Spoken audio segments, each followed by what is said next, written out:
இன்னொரு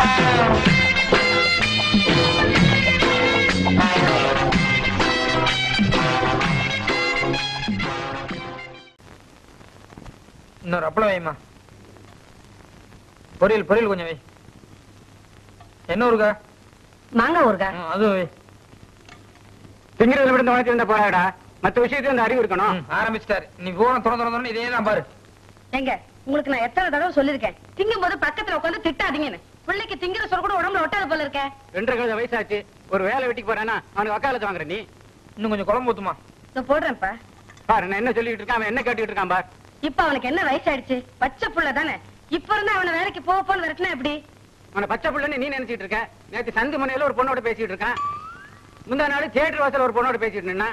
அட நீங்க வேற, அவனுக்கு அந்த விவரம் எல்லாம் தெரியாதுங்க. ஏதோ அக்கா தங்கச்சி மாதிரி யதார்த்தமா பழகிருப்பான். எல்லாத்தையும் உங்களை வரை நினைச்சுக்கிட்ட எப்படி? உப்பு கம்மியா இருக்க மாதிரி குழம்பு கொண்டு கொஞ்சம் போடவா? போட்டுக்கிறேன்டா, போட்டுக்கிறேன். இவனை பத்தி உனக்கு தெரியாது.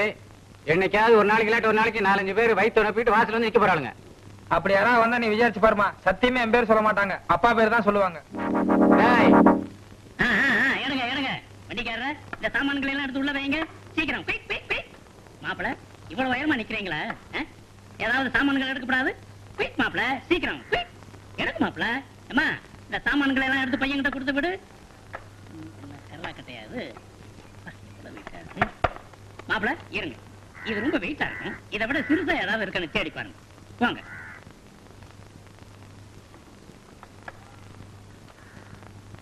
பாத்து போங்க மாப்பிள, வெயிட் தாங்க விழுந்துட போறீங்க. போங்க. என்னத்த நீ எல்லாம் இந்தி பண்ணிட்டாய். ஏமா என்னப்பா எப்படி இந்த ஆளு 2 பிள்ளைங்களை பத்தி என்ன போமா? அந்த விஷயத்துல எங்க வீட்டுக்காரர் கரெக்டா தான் இருப்பாரு. அந்த ஒரு விஷயத்திலேயாவது கரெக்டா இருக்கிறானே, அது வரைக்கும் போதும்.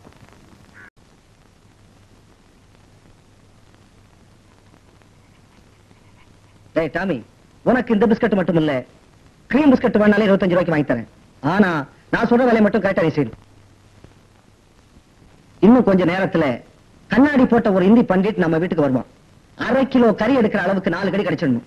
நீ கடிக்கிற கடியில அவன் கதைகிட்ட என்ன சொல்லணும் தெரியுமா?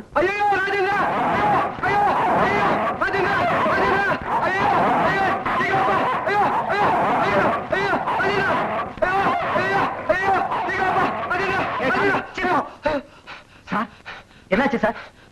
என்னாச்சு? இனிமேல் டியூஷன் வரப்பா. நாளை நீ வீட்டுக்கு வந்துருப்பா. இனிமேல் பக்கமே வர மாட்டேன். நான் சொல்றத கவனமா கேட்டுக்கிட்டியாடா? அவன் வரானான்னு பாக்குறேன்.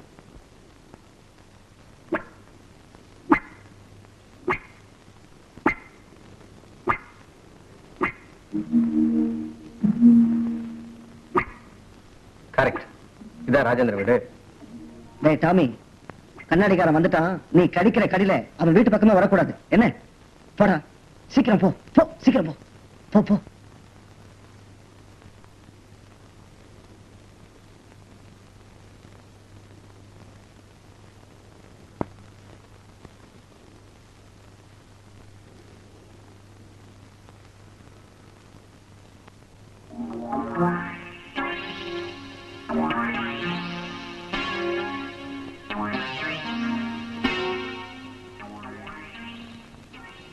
நாய்க்கும் எனக்கும் ஒரு பிணைப்பு உண்டு.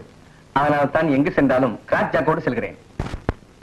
ராஜேந்திரா, பழக்கிற விஷயத்துல நான் சாந்த ஸ்வரூபி. ஆனா பாட விஷயத்துல எதிர்மறையா இருப்பேன். இதை நீ புரிஞ்சுக்கணும். Okay sir? எனக்கு படிப்பு தான் சார் முக்கியம். சொந்த மருமகனா நினைச்சு என்ன எப்படி வேணா நடத்துங்க சார். ஓகே. பாப்கா பேட்டா, இது பாடத்தோட பெயர். நான் படிப்பேன், நீ பின்னா சொல்லிட்டு வரணும். ஓகே? ஏ गांव में एक किसान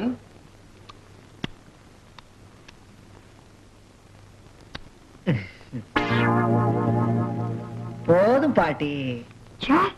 காலையில காலேஜுக்கு போன பிள்ளை சாயங்காலம் ஆச்சு வளர்ற பிள்ளை இல்ல, வயிறு பொக்குன்னு போயிடும். சாப்பிடு கண்ணா, சாப்பிடு. ये गांव में एक किसान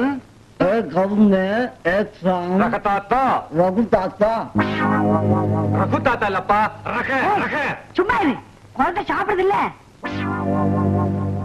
एक गांव में एक किसान रखता था. சொல்லுப்பா, एक गांव में உனக்கு ஒரு தரம் சொன்ன அறிவில்ல?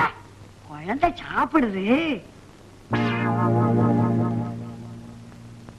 சாப்பிடு ராஜேந்திரா, சாப்பிடு. பாடம் முக்கியம் இல்ல, லட்டு தான் முக்கியம். உங்க பாட்டி சொல்றாங்கல்ல, சாப்பிடு. ஏன் பாட்டி, பாடம் முடிஞ்சது இப்ப நான் ஊட்டி விடக்கூடாதா? நான் ஊட்டி விட்டதுக்கு அப்புறம் பாடம் சொல்லி கொடுக்கப்படாதா? ஏன்பா ராஜேந்திரா, இதெல்லாம் பாத்துக்கிட்டு இருக்கே, உங்க பாட்டி கெடு சொல்லக்கூடாது? பாட்டி, வாத்தியாருக்கு ஒரு லட்டு கொடு பாட்டி. வரும்போதே வீட்டுல தின்னுட்டு தான் வந்திருப்பா. ஏண்டாப்பா அப்படித்தானே? காலெல்லாம் ஐயோ வலிக்குதா? காலெல்லாம் வலிக்குது பாட்டி. ஐயோ சொல்லுங்க சார்.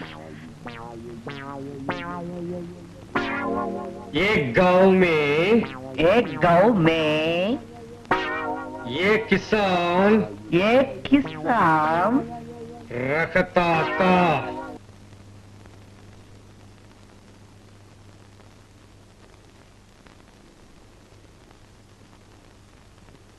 யார சார் தேடுறீங்க? உங்க பாட்டி இல்லையே. அவங்க கோயிலுக்கு போயிருக்காங்க சார். சரி சரி, சீக்கிரம் பார்த்து முடிச்சிடுவோம்.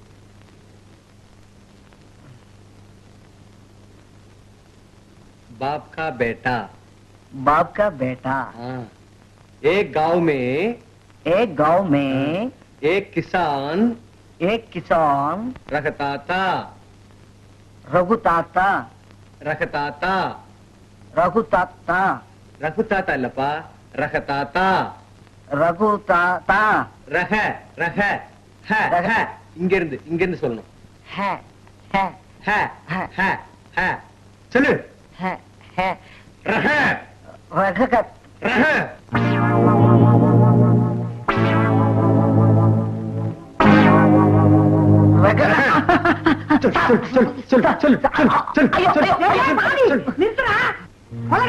கொள்ளையில போறவன எவ்வளவு திமிரு இருந்தா என் பேர்ல இப்படி போட்டு அடிப்பேன். என் பரம்பரை என்ன, என் பேர் என்ன, என் பேர்ல கைதீட்டி அடிக்கிறதுக்கு உனக்கு அத்தனை திமிரா போச்சா? போடா வெளியில.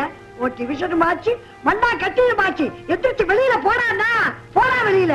ராஜேந்திரா, என்னப்பா இது? சார், இதுக்குதான் எங்க வீட்டுல டியூஷன் வேணாம்னு சொன்னேன். பேசாம உங்க வீட்லயே இருந்திருந்தா இந்த பிரச்சனையே வந்திருக்காங்க. இப்ப கூட கெட்டு போகல. பேசாம நாளையில இருந்து டியூஷன் உங்க வீட்லயே வச்சுக்கோ. ஆமாப்பா, நாளையில இருந்து நீ எங்க வீட்டுக்கே வந்துரு, அங்கே டியூஷன் வச்சுக்கலாம்ப்பா. நம்ம வீட்டுக்கு 4 வீடு தள்ளி ஒரு சின்ன கலாட்டுங்க. நான் போய் எல்லாம் சரி பண்ணிட்டு வரேன். அவ்வளவுதாங்க.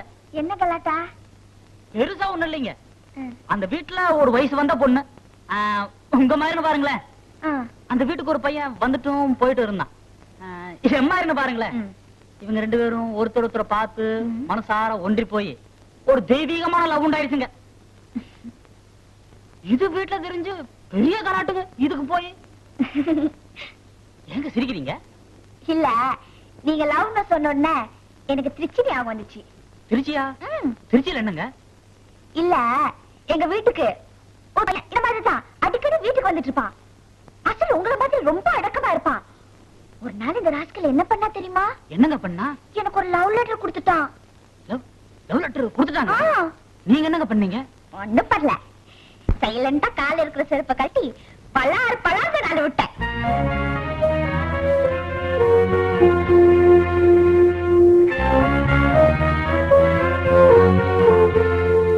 என்ன பேச மாட்டீங்க? நான் செஞ்சது கரெக்டானே? கரெக்ட் தாங்க, ஆனா தப்புங்க. என்ன தப்பு? சொல்லுங்க, என்ன தப்பு? நீங்க ஜெயகாந்தன் சாரோட சமூகம் என்பது 4 பேர் இந்த புத்தகத்துல இருக்கு. அந்த கதையை படிச்சிருக்கீங்களா? இல்ல. அந்த கதையில ஒரு ஸ்கூல் வருது. அந்த ஸ்கூல்ல படிக்கிற ஒரு பையன் இன்னொரு பொண்ணுக்கு லவ் லெட்டர் கொடுத்தான். அந்த பொண்ணு என்ன பண்றா? அந்த லெட்டரை கொண்டு போய் டீச்சர்ட்ட கொடுத்தான். அந்த டீச்சர் அந்த பையனை என்ன பண்ணிருப்பான்னு நீங்க நினைக்கிறீங்க? என்ன பண்ணிருப்பாங்க? 4 ஆறு அரைஞ்சு அந்த பையனை வீட்டுக்கு அனுப்பியிருப்பாங்க. அங்கதான் நீங்க தப்பு பண்றீங்க. அந்த இடத்துல நீங்க ஜெயகாந்தன் சாரை கவனிக்கணும். அந்த பையனை மன்னிச்சு விட்டுறாரு. அது எப்படி? பையன் ஒரு பொண்ணு லவ் லெட்டர் எழுதிருக்கானா? அது எவ்வளவு பெரிய தப்பு. அது எப்படி மன்னிக்கலாம்? கரெக்ட்டுங்க. இப்படிதான் எல்லாரும் கேட்டாங்க. ஆனா அதுக்கு ஜெயகாந்தன் சார் என்ன தெரியுமா விளக்கம் தர்றாருங்க? ஒரு பையன் ஒரு பெண்ணிடம் தனக்குள்ள காதலை அவ்வளவு மரியாதையாகவும் அவ்வளவு பயபக்தியுடனும் அவ்வளவு ரகசியமாகவும் கடிதத்தின் மூலம் நகரமாக வெளியிட்டிருக்கிறான். அதாவது அந்த பெண்ணை தனது வாழ்க்கை துணைவியாக அமைத்துக் கொள்ள ஆண்மையோடு அவ்வளவு சமூகத்தை கேட்கிறான். அந்த பெண்ணுக்கு அவனை பிடிக்கவில்லை என்றால் அந்த கடிதத்தை கிழித்து போட்டிருக்கலாம், அல்லது பிடிக்கவில்லை என்று ஒரே வார்த்தையில் கூறி அந்த பிரச்சனைக்கு முற்றுப்புள்ளி வைத்திருக்கலாம். அதை விட்டுவிட்டு அந்த கடிதத்தை பகிரங்கப்படுத்தி அவனை கேவலப்படுத்துவது எந்த விதத்தில் நியாயமாக இருக்க முடியும் அப்படின்னு ஜெயகாந்தன் சார் சொல்லியிருக்காருங்க. கொஞ்சம் யோசிச்சு பாருங்க. அவர் சொல்றது நியாயம் இருக்கா இல்லைங்களா? நல்லா யோசிச்சு பாருங்க. ஒரு பையன் ஒரு பொண்ணுக்கு நாகரிகமான முறையில காதலை வெளிப்படுத்தணும்னா அதுல பெஸ்ட் மெத்தட் லவ் லெட்டர். அதுக்கு 4 பேருக்கு முன்னால செருப்பு அடிக்கிறேங்கிறது எவ்வளவு பெரிய பாவங்க. கரெக்ட் சார், நான் தப்பு பண்ணிட்டேன். பாவம் அந்த பையன் 4 பேருக்கு முன்னால ரோட்ல வச்சு செருப்பால் அடிச்சு நினைச்சு பார்த்தா இப்பதான் எனக்கு அழுகையா வருது. பரவாயில்ல விடுங்க. இனிமேல் யாராச்சும் மாதிரி லெட்டர் கொடுத்தா செருப்பால் அடிக்காதீங்க. சத்தியமா சொல்றேன், இனிமே யாரும் லவ் லெட்டர் கொடுத்தா நான் செருப்பால் அடிக்க மாட்டேன். அது போதுங்க. இந்தாங்க.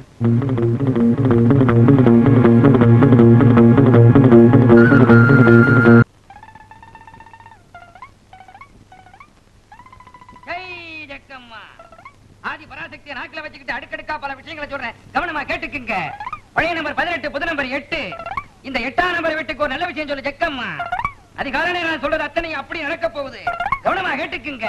இந்த 8ஆம் நம்பர் ஜெயாங்கிற பாப்பா இருக்குது. அந்த பாப்பாவுக்கு கூடி சீக்கிரமே கல்யாண விஷயம் வரப்போகுது. ஜக்கம்மா சொல்றா. நாளை காலையில சூரிய உதயத்துல கடிகாரத்துல மணி 7 காட்டும் போது உழைச்சு முடிக்க வாசபக்கமா வந்து நிக்கணும். வாசபக்கமா வந்து நின்று தென்கிழக்கு திசையை பார்த்து திரும்பி நிக்கணும். அந்த தென்கிழக்கு திசையில இருந்தா பாப்பாவை கட்டிக்க போற மாப்பிள்ளை வரப்போறான். அந்த மாப்பிள்ளையோட அங்க அடையாளத்தை சொல்றேன், கவனமா கேட்டுக்க தாயே. மாப்பிள்ளை சிகப்பும் இல்ல கருப்பும் இல்ல ரெண்டுங்கிற அந்த மாநிறம். நல்லா கேட்டுக்க தாயே, மாப்பிள்ளை மாநிறம். மாப்பிள்ளை உனக்கு சொந்தம் இல்ல பந்தம் இல்ல, ஆனா பக்கத்துலதான் வீடு இருக்கு. கவனமா கேட்டுக்க தாயே, பக்கத்துலதான் வீடு இருக்கு. காலையில 7 மணிக்கு கண்ணெதிர வருவாரு. கண்ணெதிர வரும்போது கருப்பு சட்டை வெள்ளை பேண்ட் போட்டிருப்பாரு. கவனமா கேட்டுக்க தாயே, கருப்பு சட்டை வெள்ளை பேண்ட். மறந்துடாதம்மா, கருப்பு சட்டை வெள்ளை பேண்ட். காலையில 7 மணி, கருப்பு சட்டை வெள்ளை பேண்ட். ஜக்கம்மா சொல்றா, நான் சொன்னா கண்டிப்பா நடக்கும் தாயே. வரட்டுமா? மறந்துடாத, கருப்பு சட்டை வெள்ளை பேண்ட். அவ்வளவுதான் காட்ட முடியும், அதுக்கு மேல காட்ட முடியாது. மத்த கம்பெனிகள் காட்டலாம், ஆனா எங்க கம்பெனி காட்டாது.